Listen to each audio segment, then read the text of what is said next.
গাড়িতে গাড়িতে ঠোকাঠুকির জেরে প্রতিপক্ষকে ধাক্কা মেরে সপাটে চড় খেলেন তরুণী। রাস্তায় চলার সময় গাড়িতে গাড়িতে ঠোকাঠুকি, এর জেরে দুই দলের সংঘর্ষে রাতের অন্ধকারে উত্তপ্ত হয়ে উঠল রাজধানী দিল্লির দ্বারকা সেক্টর 10-এর একটি রাস্তা। ঝামেলার সময় প্রতিপক্ষের এক যুবককে ধাক্কা মেরে সপাটে থাপ্পড়ও খেলেন এক তরুণী। সেই ঘটনার একটি ভিডিও ইতিমধ্যেই প্রকাশ্যে এসেছে, ভাইরাল হয়েছে ভিডিওটি। যদিও সেই ভিডিওর সত্যতা যাচাই করেনি ক্রাইম প্রেস 24। সংবাদ মাধ্যমের প্রতিবেদন অনুযায়ী রবিবার রাত 9টা নাগাদ দিল্লির দ্বারকা সেক্টর 10-এর একটি রাস্তায় ঘটনাটি ঘটে।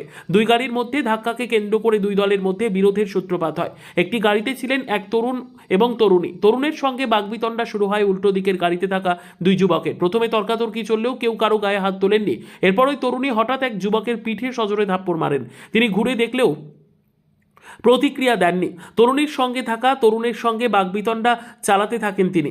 এরপর তরুণী দ্বিতীয় যুবককেও ধাক্কা মারতে যান, কিন্তু দ্বিতীয় যুবক সহ্য করেননি, সপাটি চড় মারেন তরুণীকে। এরপর আবার ধাক্কা মারতে গিয়ে আবার চড় খান তরুণী। সেই ভিডিওই প্রকাশ্যে এসেছে। যদিও ঘটনাটিকে কেন্দ্র করে দিল্লি পুলিশে কোনো অভিযোগ দায়ের করা হয়েছে কিনা তা এখনও জানা যায়নি।